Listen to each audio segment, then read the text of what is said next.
And in this video journal, I will finish closing the box by gluing the top to the backs and sides that I glued up in the last video journal. Keep watching. Okay, I've gotten the back glued to the sides, and it's time to start working on the top and gluing it to the sides. And the first thing I need to do is to line up my center lines and mark where the brace locations are as they meet the sides.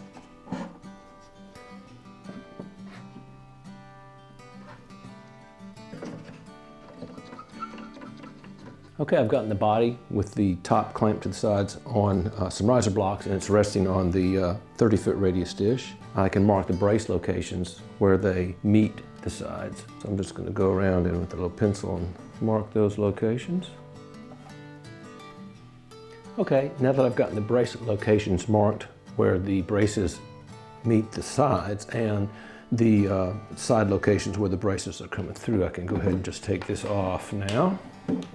Okay, so I've got the locations marked where the sides meet each one of the braces. I have a piece of side with the kerfing glued on that I'm going to use as a measurement of how wide I need to go. So I'm just going to line it up on each one of these braces and mark an inside line.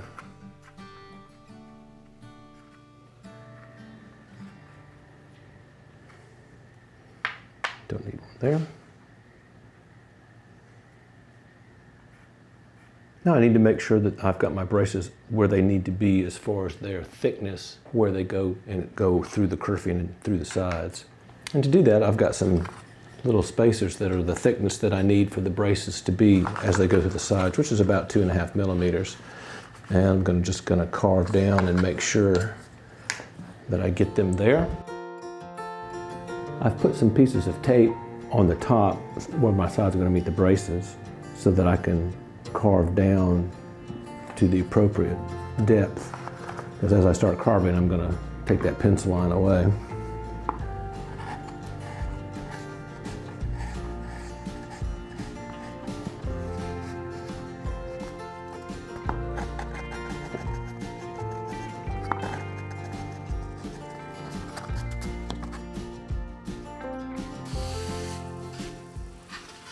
I'll spend a little bit of time carving the braces on the areas that I know needed to come down. I've got my brace ends down to about 2.4 millimeters. My upper brace here is about 15 millimeters tall. I've got my sound hole braces kind of tapered down a little bit, and I've tapered my X brace down to where they'll meet up under the kerfing. And I've started to work a little bit on the X braces down here to get it to where I can get some response out of it, make it a very responsive top. So I'm going to do a little listening here to see if I've got it where I need to be. I don't know if the camera will pick this up or not.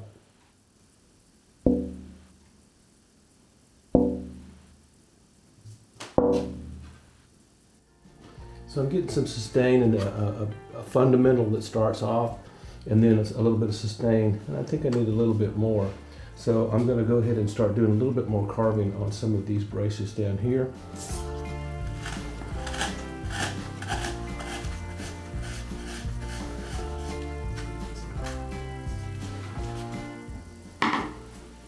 Okay, let's take a listen to that to see if we've changed much.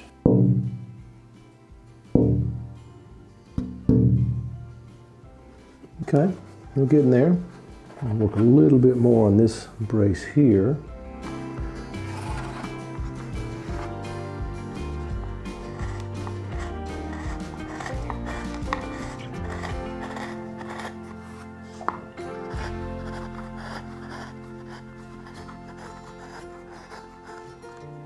So my supervisor has come up to help.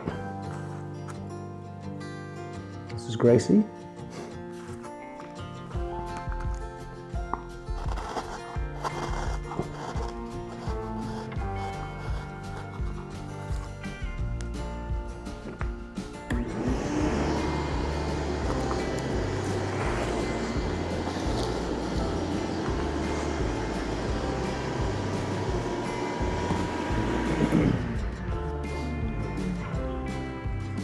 Okay, let's see what we got.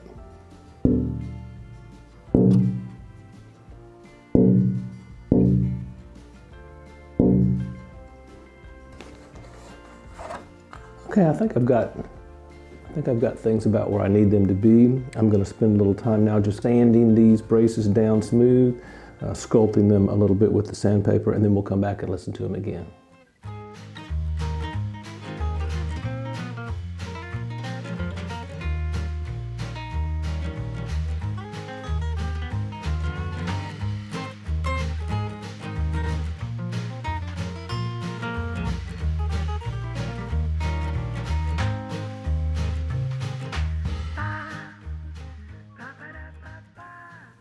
Well, I have spent some time carving the braces down and sanding them and listening to the tone as I progress to make the top as responsive as possible.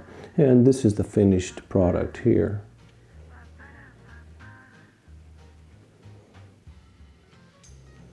This is my modified X bracing pattern where the lower face brace runs parallel to and just behind the bridge plate.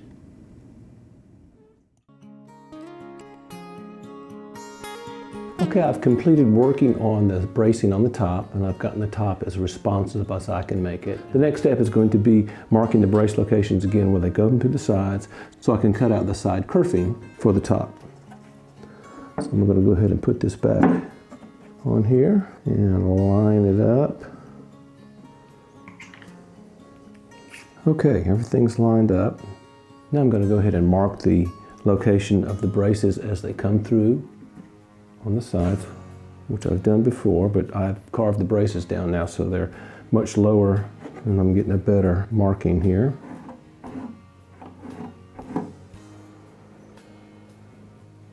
Now that I've gotten all those points marked, I can go ahead and take this off. Now I'm going to transfer these lines that I've marked on the sides all the way across.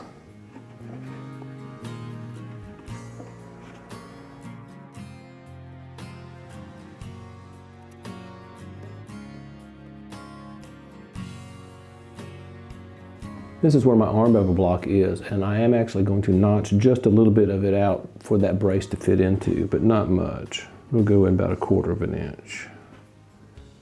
Okay, next step is to saw those lines down to the depth that I need to get them to, and then route them out. Now it's time to saw the pencil marks that I made down to the depth that I need to go, and once again I've made a mark on my saw so I know how deep to go, and place my straight edge back on there and just saw down to that line.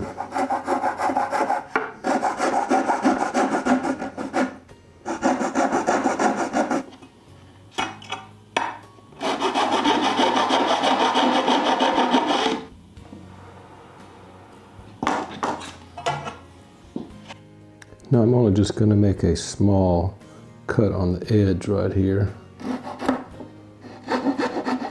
I'm not going to go down very far there. Now that I've got the brace locations sawn down to the depth that they need to be, it's time to go ahead and route those areas out. I've got my router bit set to the depth that I need to go, which is about 2.5 millimeters. And I am using a 1/8 of an inch down cut bit.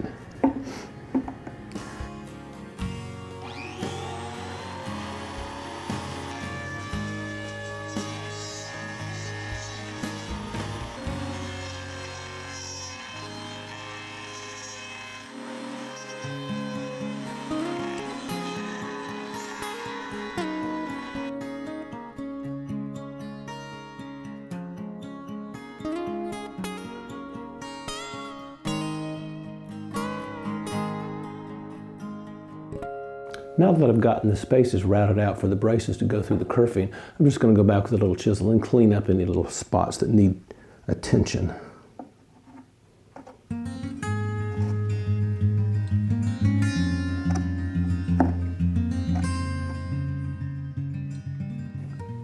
Okay, I've got the kerfing notched out for the bracing, but I do need to trim one of my lower X brace to fit in its little notch right here.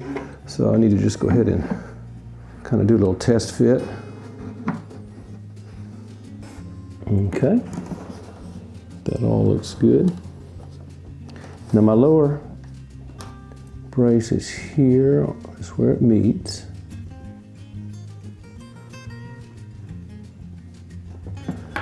Okay. And then I just need to measure. I'm going in about 3/4 of an inch. So from right here to right there. Alrighty. I just need to saw this through.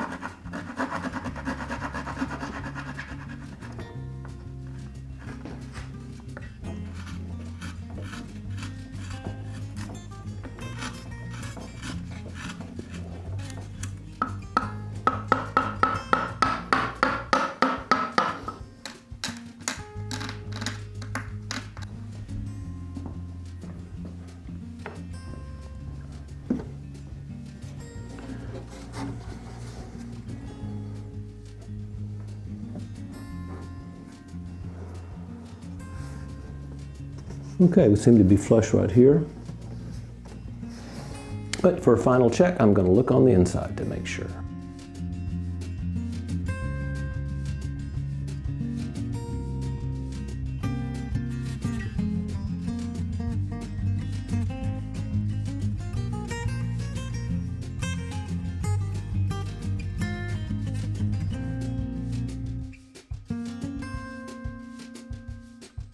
Before I can actually glue the top on now that I've got the kerfing notched out, I need to flatten out the portion of the top or the portion of the body from the sound hole forward. It needs to be flat. So I need to go ahead and take care of that. And to do that, first thing I want to do is just go ahead and chalk this up a little bit.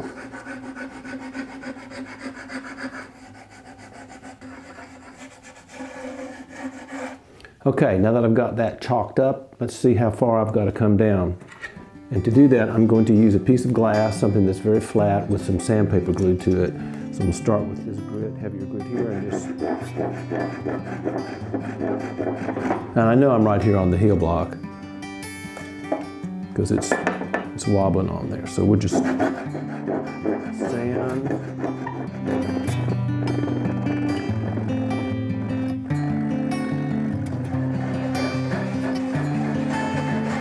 Look, I've gotten all my chalk marks off of the top up here, so I've gotten this portion of the guitar flat. So I've changed the radius of the top. It's no longer 30-foot radius all over. It's 30-foot radius back here, but then it slopes down to perfectly flat up here at the top.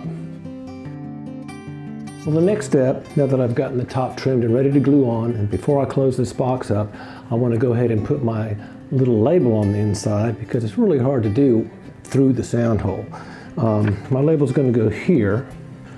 So let's go ahead and make sure we don't have any sawdust or anything right there in that location. To attach it, and then I'm just going to take it and very carefully place it .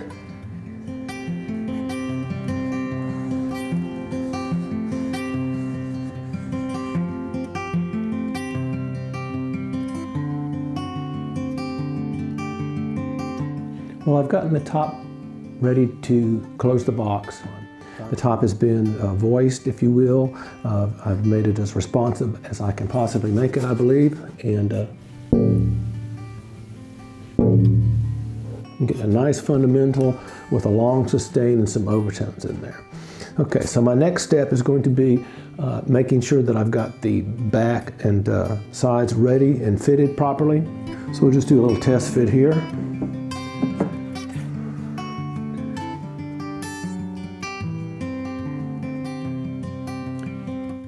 Now I'm just going to take my little feeler gauge and go around the sides and just to make sure that I've got everything where it needs to be.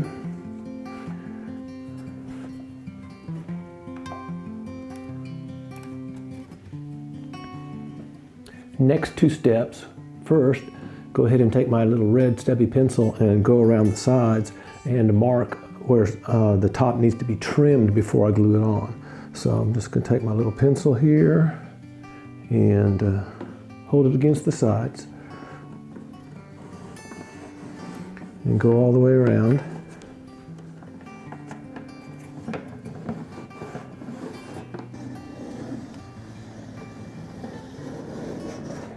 Now I just need to take that over to the scroll saw and cut to that red line.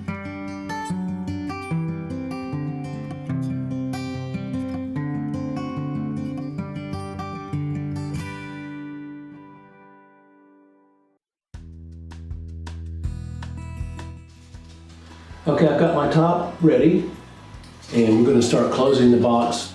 Got my work table here with my cork-lined mat board. I've got my top centered here.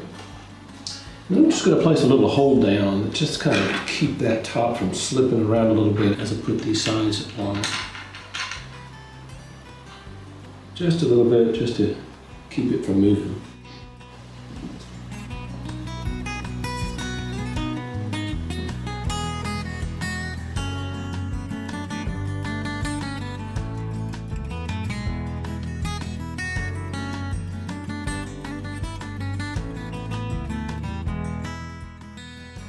Okay, now that I've gotten all the glue squeeze out cleaned up and I've got everything clamped, I'm going to let it dry and then we'll go from there.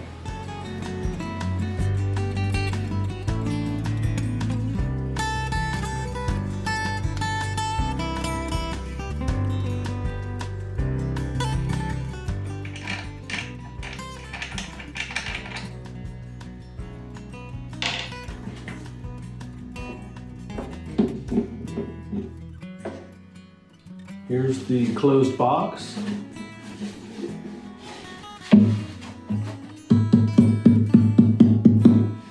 Next step will be to take my trim router and route the little bit of the overhang from the cedar top, and then I'll be doing some final sanding on it in preparation for installing the bindings. Now that the top's glued to the backs and sides, we've closed the box, and the last thing that I need to do before I start sanding everything smooth is to go ahead and trim off this little extra 1/4 of an inch around the outside of the top. And I'll do that by using my trim router. We'll start like we did with the back with climb cuts. So I'll start here, come down to about here, then here, to the bottom, then here to here, and then here to here, and then all the way around like we did before.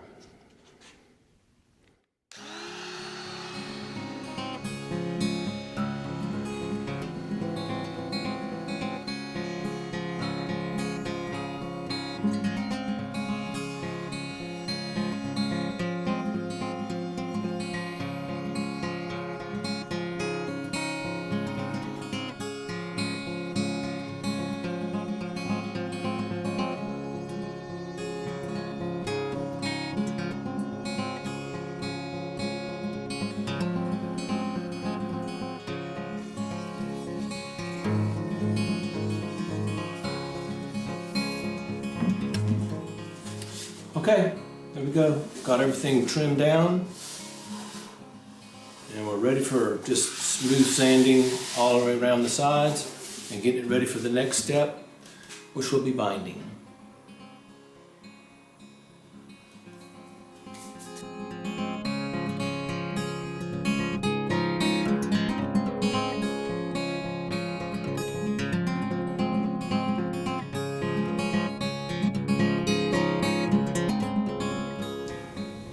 Well, that concludes this video journal on closing the box.